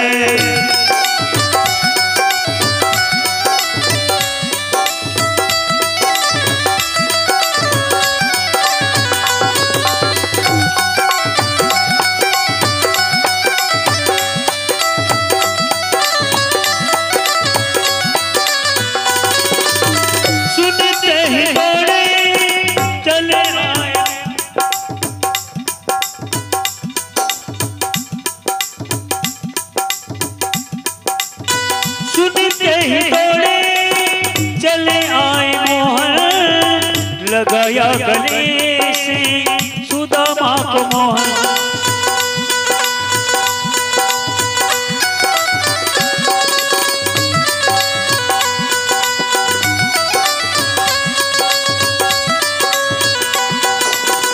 सुनते ही दौड़े चले आए मोहन, लगाया गले से सुदामा को मोहन, लगाया गले से सुदामा को मोहन। कि सुनते ही दौड़े चले आए मोहन, लगाया गले से सुदामा को मोहन।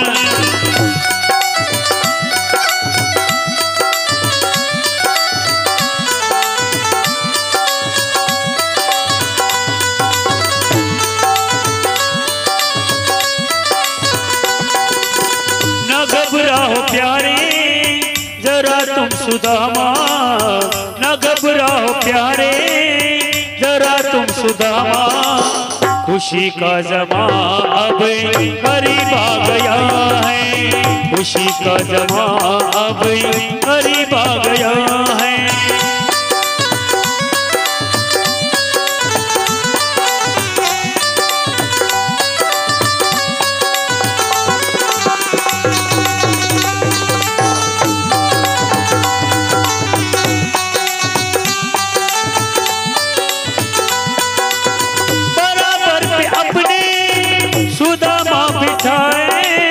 चरण आंसुओं से शाम ने धुलाए, चरण आंसुओं से शाम ने धुलाए।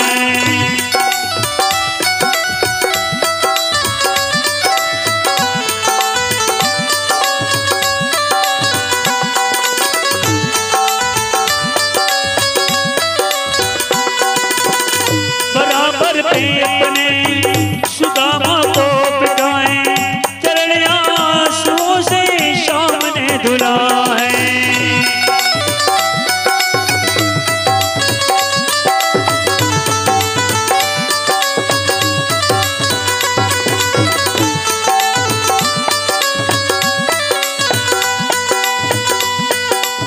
न घबराओ प्यारे जरा तुम सुदामा, न घबराओ प्यारे जरा तुम सुदामा, खुशी का जमा अब करीब आ गया है, खुशी का जमा अब करीब आ गया है।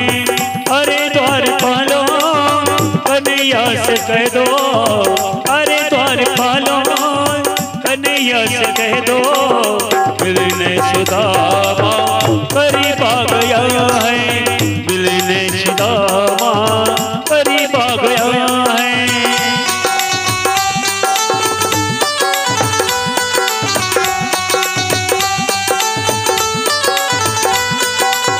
अरे द्वार पालो कन्हैया से कह दो, अरे द्वार पालो कन्हैया से कह दो, मिलने सुदामा करीब आ गया है, मिलने सुदामा करीब आ गया है, मिलने सुदामा करीब आ गया है।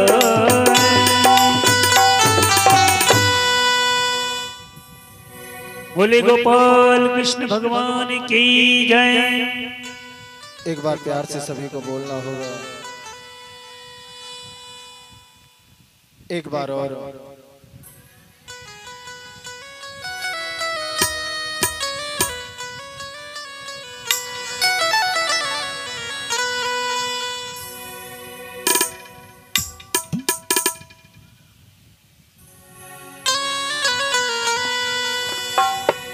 बता मेरे यार सुदामा रे,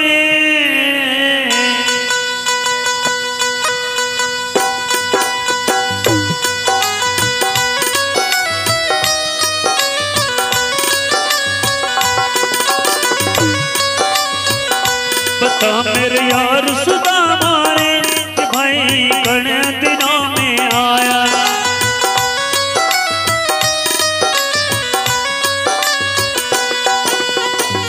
बता मेरे यार सुदामा रे कि भाई गण दिनों में आया।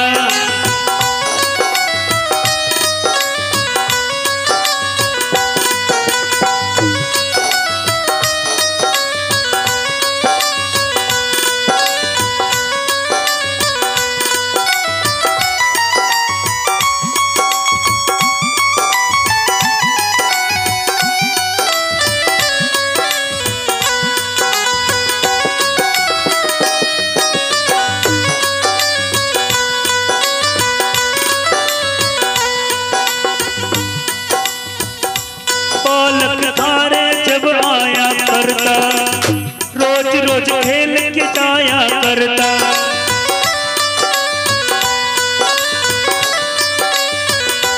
ओ बालक थारे जब आया करता, रोज रोज खेल के जाया करता।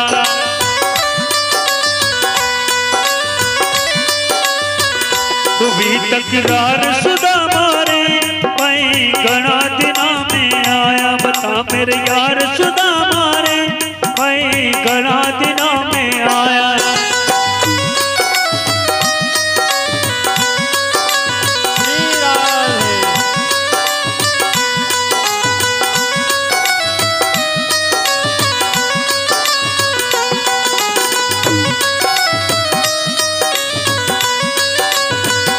बता मेरे यार सुदामा रे भाई गणा दिना में आया, बता मेरे यार सुदामा रे भाई गणा दिना में आया।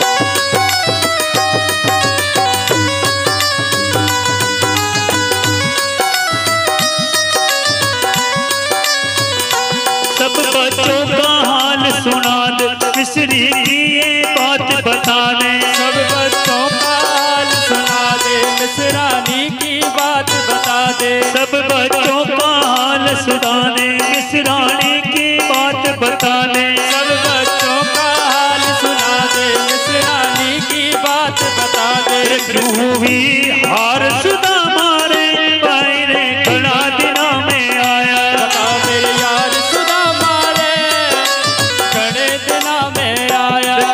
भाई हार सुदामा रे आई घना दिना में आया। मेरे यार सुदामा रे भाई घने दिना में आया। मेरे यार सुदामा रे आई घना दिना में आया। मेरे यार सुदामा रे भाई रे घने दिना में आया। भाई घने दिना में आया। घने दिना में आया। भाई घना दिना में आया। भाई घना दिना में आया। भाई घना दिना में आया।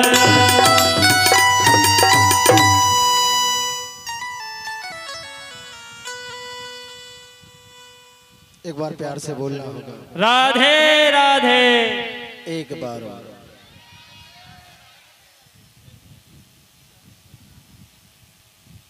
भगवान के द्वार पर आज उनके परम मित्र सुदामा आए हैं।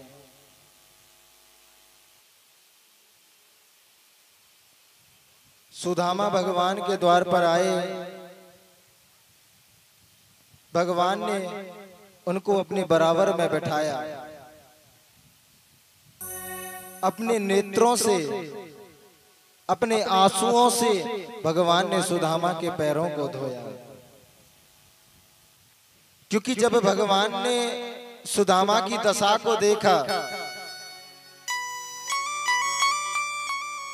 रुक्मणी मैया सुदामा जी के पैरों को धोने के लिए एक स्वर्ण के लोटे में जल भरकर लाई। मगर भगवान ने जैसे ही सुदामा के पैरों की तरफ देखा, सुदामा की तरफ देखा, तो उनके नेत्रों से आंसू आने लगे।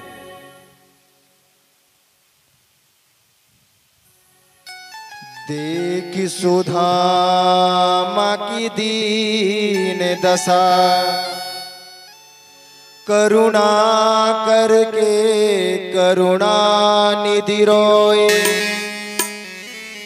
पानी परात को हाथ छुओ नहीं, नैनन के जल से पग धोए। और जब भगवान सुदामा के पैरों को धोने लगे तो सुदामा जी कहने लगे कि भैया तू मेरे पैरन को काहे को धोवे, मोहे बड़ी लाज आवे, तू द्वारका को राजा और मैं एक विप्र ब्राह्मण। तो भगवान कृष्ण कहते हैं सुदामा जी से, विप्र प्रसादाद धरणी धरोहम, विप्र प्रसाद कमलावरोहम। कि सुदामा जी मैं आज जो कुछ भी हूं वो बस ब्राह्मण और संतों की कृपा से ही हूं। सुदामा जी भगवान के परम मित्र हैं। सुदामा जी ने भगवान की सभी पत्नियों को आशीर्वाद दिया और अब दोनों मित्रों में विनोद होने लगा, हास्य होने लगा। भगवान श्री कृष्ण कहते हैं सुदामा से कि सुदामा जी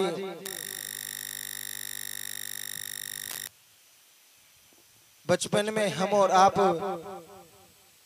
लकड़ी लेने के लिए गए हुए थे। बहुत भारी वर्षा हो रही थी।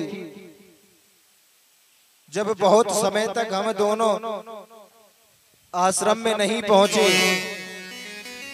तो गुरु माता को परेशानी होने लगी। कहने लगी कि अभी मेरा कृष्ण नहीं आया,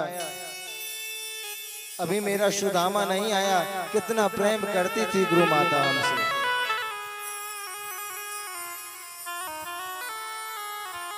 सुदामा जी से भगवान कहते हैं कि सुदामा जी आपका विवाह हो गया। सुदामा जी ने कहा कि भगवान मेरी तो बिल्कुल भी इच्छा नहीं थी, मगर माता पिता की इच्छा से मुझे विवाह करना पड़ा, पितृ ऋण को उतारने के लिए।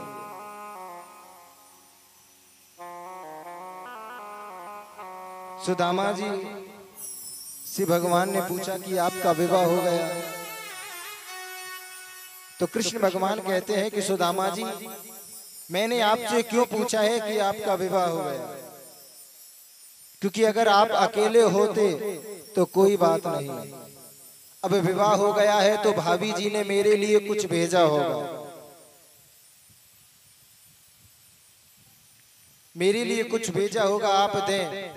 क्या भेजा है भाभी जी ने?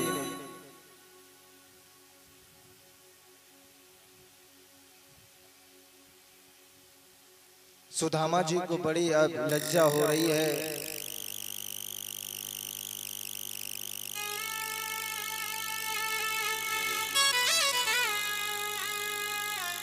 कि भगवान की पत्नियां बड़े बड़े राजघरानों से हैं।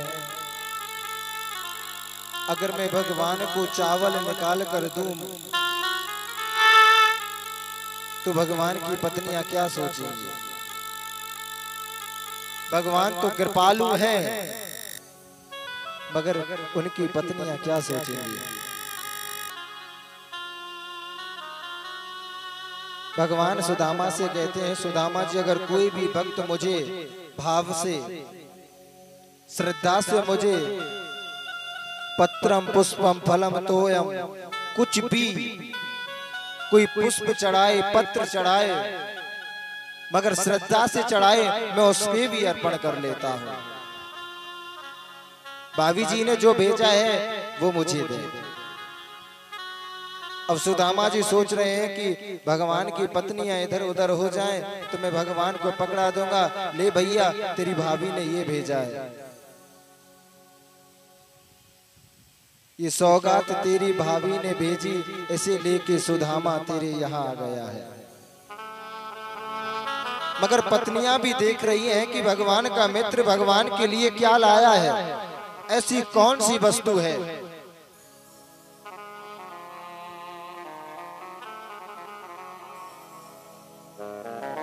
भगवान ने देखा कि सुदामा जी के बगल में कुछ दबा हुआ है और सुदामा जी उसे निकाल नहीं रहे।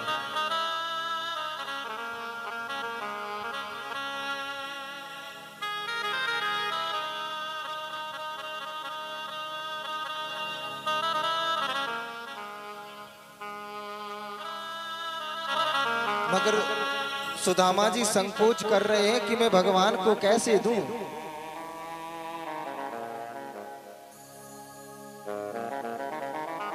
और भगवान ने अवसर देखकर उस पोटली को सुदामा से छीन लिया और जैसे ही भगवान ने उस पोटली को देखा उनके नेत्र सजल हो गए। भगवान ने उस पोटली को खोलकर देखा कि उसमें चावल भरे हुए हैं। वो चावल एक प्रकार के नहीं हैं, कोई पीला है, कोई टूटा है, कोई चिटका है। भगवान ने कहा कि सुदामा के घर, मेरे सुदामा के घर की उसके घर एक मुट्ठी चावल का दाना तक नहीं है। सुदामा जी गोविंद की तरफ देख रहे हैं। गोविंद ने कहा कि मेरे सुदामा के यहाँ अपना एक मुट्ठी चावल तक नहीं। कितना निर्धन है मेरा सुदामा, कितनी गरीबी है मेरे सुदामा के यहाँ पर। मगर सुदामा जी का एक ऋण है भगवान के ऊपर। जब भगवान आश्रम में पढ़ा करते थे और जब लकड़ी लेने के लिए वन में गए तो गुरु माता ने चने दिए थे भगवान को खाने के लिए। कहा कि जब दोनों को भूख लगे तो आप खा लेना। मगर जैसे ही